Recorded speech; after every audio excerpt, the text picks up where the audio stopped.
Okay, why is it that two founders or leaders can follow the exact same performance protocols, same tools, cold plunges, supplements, meditation, sauna, and yet one of them feels calm, clear, and spacious in their life, while the other feels slightly wired, slightly tense, even though on paper everything is working?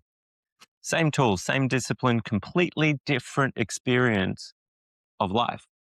In this video, I want to explore key reasons why that happens. And by the end of this, you'll understand the layer most high performers rarely look at, the layer that determines whether your performance compounds or quietly costs you. And we're not wanting that. If you're someone who's already doing a lot of the right things, cold plunges, the saunas and supplements, fasting, red light therapy, strength work, as I've already mentioned, which I'm a big advocate for, yet there's still a subtle hum of tension underneath life, this conversation might land not because you're missing another tool, but because tools amplify the state they're applied through. And most of us were never taught to look at this deeper layer. And over the last decade, I've been working with founders and leaders and watching this pattern repeat itself again and again. So you've got two people that run the same protocols, same recovery routine, same habits, same optimization tools, yet the results feel radically different. For one person, those tools deepen clarity and recovery. For another, they simply allow them to keep pushing a little longer. Same inputs, different underlying system. And before we go further here, there's something important to understand. Most people assume this difference comes down to discipline, mindset, or just being better at self-care. But in my experience, that's rarely the real reason. The difference usually lives somewhere deeper in how the nervous system processes and releases stress. Once you see that layer, a lot of things suddenly start to make sense. So, a metaphor that helps explain this is something we've all experienced with our phones. Yeah. You know, when your phone starts to slow down, the apps are lagging, battery starts to drain faster, everything feels just a little heavier, just so slow. So, what do? We update the software. Maybe we download other apps, optimization apps, sometimes even upgrade the storage or buy a new phone. Sometimes that helps. But if the phone is still full of thousands of unused, unnecessary old apps, cache data, eventually it slows down again. Not because the updates were wrong, but because the system never cleared what it was already holding. Our nervous systems work in a surprisingly similar way. Biohacking tools are powerful. Many of these introduce what's called hormetic stress, even though biohacking isn't limited to hormetic stress. And this is useful adaptive stress that actually strengthens the body, the physiological state. It builds robustness. It expands the body's ability to tolerate stress. And that's genuinely valuable. But they don't necessarily process the stress that's already sitting in the system.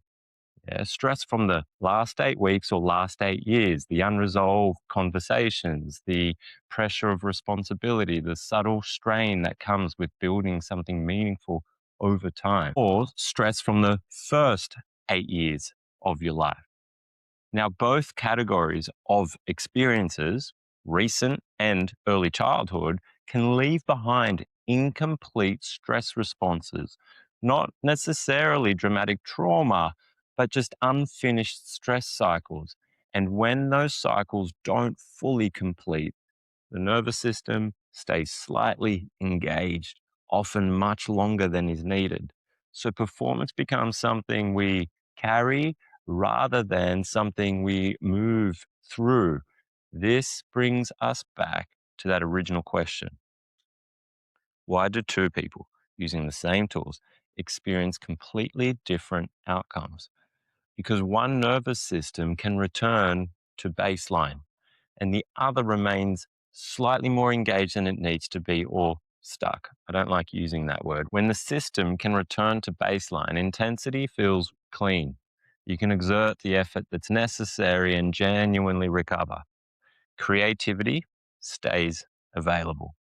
Relationships feel easier, but when the system stays activated, sleep becomes less deep. Patience shortens. Small challenges feel bigger than they should. And success quietly carries a layer of strain underneath it. This is why peak performance isn't really about how much intensity we can generate. Most founders or leaders can tolerate plenty of intensity, but to tolerate or to process are two separate things. The real question is, how easily can your system return to baseline after it? That ability to process intensity, to come back to center, to homeostasis, that's what creates longevity, healthy longevity. That's what creates health span.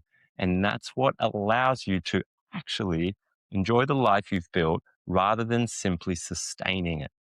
If there is anything here that is resonating and you feel it would be useful to explore how all of this specifically applies to you, there's a work with me link in the description below. Book a call to see if this is the right fit for you. You can also get daily access to my walkthrough guide of 21 days to calm momentum, which lets you get started right now. And so, if there's a quiet layer of friction running underneath your success, that's not a motivation problem. It's not a discipline issue. More often, it simply means the system hasn't had the chance to fully settle and complete what it's been carrying. And when that baseline restores, something interesting happens. The same tools start working better. The same work feels lighter. The same decisions become clearer, not because you added something new, but because you cleared what was quietly slowing the system down. You created space, you created availability. When the baseline is restored, the same tools work better. The same work feels lighter, and success becomes something you actually get to experience, not just maintain. Success becomes a state, and everything else becomes a byproduct. I'll see you in the next one, together in deep work, rest, and play.